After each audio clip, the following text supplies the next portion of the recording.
ప్రపంచ ఆదివాసీ దినోత్సవాన్ని పురస్కరించుకొని ఉస్మానియా యూనివర్సిటీలో ఘనంగా వేడుకలు నిర్వహించారు.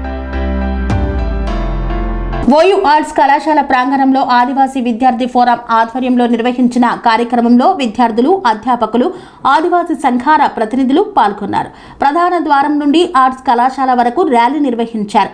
ఆదివాసీల సాంప్రదాయ నృత్యాలు, సాంస్కృతిక కార్యక్రమాలు ఆకట్టుకున్నాయి. ఈ సందర్భంగా ఆదివాసీల హక్కులు, రిజర్వేషన్లు సమర్థంగా అమలు చేయాలని, విద్య, ఉపాధి, భూమి, అటవీ హక్కుల సమస్యలను ప్రభుత్వం పరిష్కరించాలని నాయకులు డిమాండ్ చేశారు. శుభాకాంక్షలు. మీడియా మిత్రులందరికీ ధన్యవాదాలు. ప్రతి సంవత్సరం ఉస్మానియా యూనివర్సిటీ వేదికగా ప్రపంచ ఆదివాసీ దినోత్సవం చేయడం అనేది ఆనవాయితీగా వస్తున్నది. ఎందుకంటే ఆదివాసీ సమాజంలో ఉన్నటువంటి ఏవైతే ప్రాబ్లమ్స్ ఉన్నాయో ప్రభుత్వం దృష్టికి ఒక శాంతియుత ర్యాలీగా మేము తీసుకెళ్లే ప్రయత్నం ప్రతి సంవత్సరం చేస్తున్నాము. కానీ ఉస్మానియా యూనివర్సిటీ వేదికగా మేము ఇటువంటి ఎన్ని ప్రోగ్రామ్ చేసినా కూడా ప్రభుత్వము మాకు ఏదైతే 170 కానీ జియో నంబర్ 3 కానీ వాటిపైన మాకున్నటువంటి పటిష్టమైన చట్టాలపైన దాడి జరుగుతున్నా కూడా స్పందించే పని అయితే చేయట్లేదు ప్రభుత్వం. సో ఉస్మానియా యూనివర్సిటీ వేదికగా మేము ఒకటే కోరుకుంటున్నాం. ఈరోజు జియో నంబర్ 3 పోయింది, ఇప్పుడేమో 170 మీద 1700 మంది సుప్రీంకోర్టులో కేసు వేశారు. ఈ ఆదివాసీ సమాజాన్ని 5th షెడ్యూల్ ఏరియాని కాపాడుకునే బాధ్యత ప్రభుత్వం పైన ఉందనేసి మీడియా ముఖంగా మేము తెలియజేస్తున్నాము. దయచేసి రాష్ట్ర ప్రభుత్వం, కేంద్ర ప్రభుత్వం ఆదివాసులని కాపాడుకునే బాధ్యత కూడా ప్రభుత్వానిది. ఇంకొకటి, ట్రైబల్ వెల్ఫేర్ డిపార్ట్మెంట్లు ఉద్యోగాలు చేస్తున్నారు, వాళ్ళు శాలరీలు తీసుకున్నారు తప్ప ఆదివాసులని కాపాడే ప్రయత్నం అయితే చేస్తలేరు. ఆదివాసీల మీద అనేక రకాలుగా దాడులు జరుగుతున్నప్పటికీ ట్రైబల్ వెల్ఫేర్ డిపార్ట్మెంట్ ఎటువంటి స్పందన లేకుండా పోతుంది. దయచేసి రాష్ట్ర ప్రభుత్వం, కేంద్ర ప్రభుత్వం, ముఖ్యంగా ట్రైబల్ వెల్ఫేర్ డిపార్ట్మెంట్లు ఆదివాసీ గోడును వినిపించుకోవాలి, ఆదివాసులను కాపాడుకోవాలి, 5th షెడ్యూల్ ఏరియాను కాపాడుకోవాలి.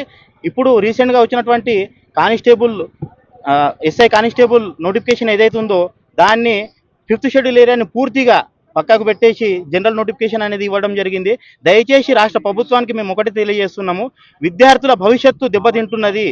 జియో నంబర్ 3 పోవడం వల్ల ఇప్పటికే మాకు అనేకమైన అన్యాయాలు జరిగినాయి. ఇప్పుడు ఈ ఎస్ఐ కానిస్టేబుల్ ఏదైతే నోటిఫికేషన్ ఇచ్చారో దాన్ని జనరలైజ్ చేసి ఇచ్చారు. కాబట్టి దయచేసి రాష్ట్ర ప్రభుత్వానికి మేము ఉస్మానియా యూనివర్సిటీ వేదికగా ఆదివాసీ స్టూడెంట్ ఫోరం తరఫున ఒకటే విన్నవించుకుంటున్నాము. దయచేసి ఈ నోటిఫికేషన్ వెనుకకు తీసుకొని ఇంకో నోటిఫికేషన్ ఇవ్వాలి. దాన్ని కూడా 5th షెడ్యూల్ ఏరియాను దృష్టిలో పెట్టుకొని, ఆదివాసులను దృష్టిలో పెట్టుకొని, ఏజెన్సీ ఏరియాను దృష్టిలో పెట్టుకొని నోటిఫికేషన్ జారీ చేస్తారని తెలియజేస్తూ ఈ అవకాశాన్ని ఇచ్చినందుకు ధన్యవాదాలు. మీడియా మిత్రులందరికీ కూడా ఆదివాసీ సమాజం తరఫున మీరందరూ కూడా మా పట్ల కరుణతో, దయతో మమ్మల్ని ఆదరించాలని, మా యొక్క సంస్కృతిని కాపాడేందుకు మీరు కూడా తోడ్పాటు అందించాలని చెప్పేసి ఈ సందర్భంగా తెలియజేస్తూ, మరి ప్రపంచ ఆదివాసీ దినోత్సవాలు అంటే ఎవ్రీ ఇయర్ 9th ఆగస్ట్ అనేది ప్రపంచ ఆదివాసీ దినోత్సవాలని మనం ఘనంగా జరుపుకుంటున్నాం. అదేవిధంగా అంటే ఈ సంవత్సరం యొక్క థీమ్ ఏంటిదంటే అంతర్జాతీయ, అంటే కంప్లీట్గా మనకున్నటువంటి జీవన విధానంలో 2 ఘట్టాలు ముఖ్యమైనవి, జననం, మరణం. సో ఈ జననంలో మనం జన్మించే క్రమంలో మనకు జన్మనిచ్చిన తల్లిదండ్రులతో పాటు అక్కడ మనకు మిడ్వైఫరీ అంటే మంత్రసానిగా ఉంటారు. సో ఇది అంటే మన ప్రాచీన కాలం నుంచి కొనసాగుతున్నటువంటి వ్యవస్థ. సో వాళ్ళకున్నటువంటి ఇంపార్టెన్స్, అంటే వాళ్ళకున్నటువంటి పవిత్రతను ఇవన్నీ చాటి చెప్పడానికి ఈ సంవత్సరం యొక్క థీమ్ తీసుకున్నారు ప్రపంచ ఆదివాసీ దినోత్సవంలో. సో దానికి అనుగుణంగా మనం వాళ్ళని గౌరవిస్తూనే మన సంస్కృతిని గౌరవిస్తూ మన ఆదివాసీ సమాజం పట్ల అందరూ కూడా కృతజ్ఞతా భావం తెలియజేయాలని చెప్పేసి ఈ సందర్భంగా తెలియజేస్తూ, అదేవిధంగా మరి ప్రపంచ ఆదివాసీ దినోత్సవం అంటే మరి సంతోషంగా చేసుకోవాల్సిందే, కానీ మరి ఆదివాసీ సమాజం చాలా కష్ట నష్టాలు కూడుకొని ఉన్నది. సో వాళ్ళ జీవన విధానంలో వాళ్ళకు ఉన్నటువంటి హక్కులు హరించుకుపోతున్నాయి. వాళ్ళకు ఉన్నటువంటి ఏవైతే రైట్స్ అంటామో, లేదంటే వాళ్ళకు ఉన్నటువంటి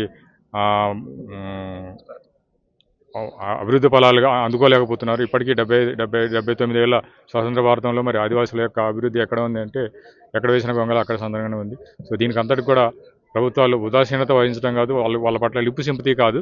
సో వాళ్ళకంటూ ఆదివాసీ యొక్క సాంప్రదాయాల ప్రకారంగా వాళ్ళకు ఉన్నటువంటి కల్చర్ని కాపాడుతూనే వారికి ఉన్నటువంటి పరిపాలన, వాళ్ళ యొక్క అడ్మినిస్ట్రేషన్ ఏదైతే 5th షెడ్యూల్ ఏరియాలో అడ్మినిస్ట్రేషన్ ఉందో ఆ అడ్మినిస్ట్రేషన్ కనుక మనం కాపాడగలిగితే, వాళ్ళకి అడ్మినిస్ట్రేషన్ కనుక ఇవ్వగలిగితే, వాళ్ళ యొక్క స్వయం పాలన కనుక ఇవ్వగలిగితే, వాళ్ళ హక్కులను కాపాడగలిగితే, వాళ్ళ జీవన విధానం మెరుగుపరచుకోవడమే కాకుండా వాళ్ళ అభివృద్ధి దిశగా వెళ్ళడానికి అవకాశం ఉంటుంది. కాబట్టి హక్కులు కాలు రాయకుండా మీరు కూడా మాకు సపోర్ట్ చేయాలని చెప్పేసి ఈ సందర్భంగా కోరుకుంటున్నాను.